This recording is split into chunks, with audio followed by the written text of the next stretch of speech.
Myriam, j'espère que vous allez bien. Nous vous souhaitons la bienvenue dans cette série de vidéos commentaires sur l'épître de Jacques. Et avec l'équipe d'Agapé au féminin, nous souhaitons que ce parcours vous permette d'aller plus loin avec Dieu au travers de sa parole. Je vais dans cette vidéo dire quelques mots de contexte et de présentation pour que votre voyage, votre cheminement dans cette lettre, au fil du texte et des vidéos qui suivront, soit le plus clair et le plus confortable possible. Quelques éléments de contexte tout d'abord. Jacques était certainement le demi-frère de Jésus. Il avait donc reçu un enseignement juif et on le sent bien dans cette lettre, il avait une bonne connaissance des proverbes. Il a été le dirigeant de la communauté des chrétiens de Jérusalem, des chrétiens tout d'abord d'origine juive, puis après le concile de Jérusalem, ce qu'on voit en Acte 15, de la première communauté des chrétiens de toutes origines.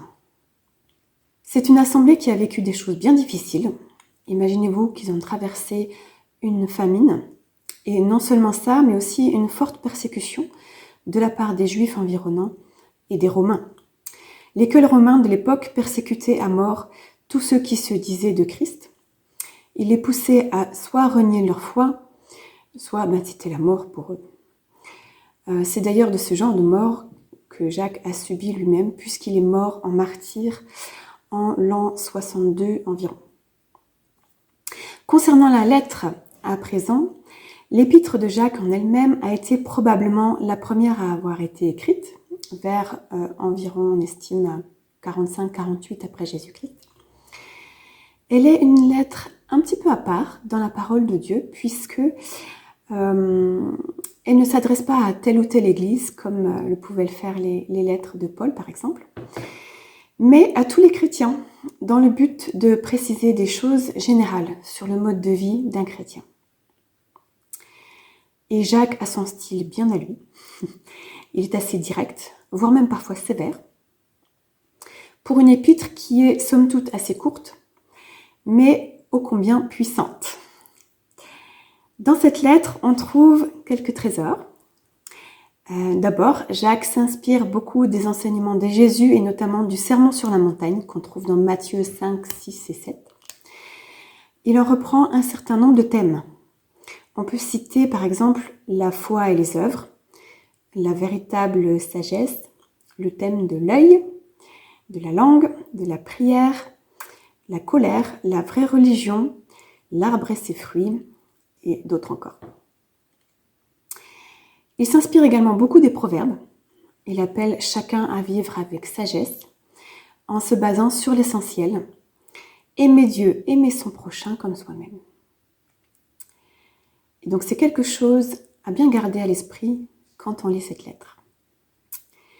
On pourrait dire que le thème principal de cette lettre, c'est la foi en action. Et la foi en action avec des sous-thèmes comme les épreuves de la foi, premièrement. Ce qui nous arrive, eh bien, est pour notre bien au final, parce que Dieu est bon, toujours bon. Jacques nous dit que ce sont les épreuves qui, vécues aux côtés de notre Seigneur, produisent l'endurance, forgent notre caractère et découlent à une mort de notre vieil homme et donc nous rendent pleinement accomplis, ou on pourrait dire parfait. C'est un mot qui revient 7 fois dans la lettre. Tout ça pour nous inciter à mener une vie intègre où nos actions sont toujours cohérentes avec les valeurs du royaume de Dieu. Ensuite, on a aussi le thème de la sagesse qui consiste à croire que Dieu est bon en dépit des circonstances. Et au reste, c'est une épître très pratique qui traite de sujets qui nous font grincer des dents parfois, comme par exemple quand Jacques parle de garder sa langue, ou encore l'égalité de valeur entre les riches et les pauvres, qui d'ailleurs, il nous les rappelle ici, sont bien éphémères sur cette terre. Ou bien encore le fait que si la foi est vivante, elle se traduit en actes. Voilà.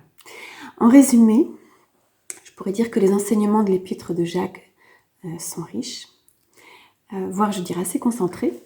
Je vous encourage à vraiment bien mâcher chaque élément de cette nourriture bien solide que nous avons là.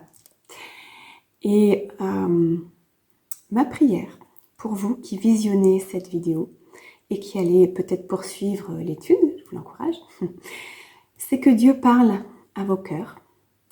Je prie que votre soif de le connaître grandisse, ainsi que votre amour pour Dieu, votre prochain et vous-même. Soyez bénis.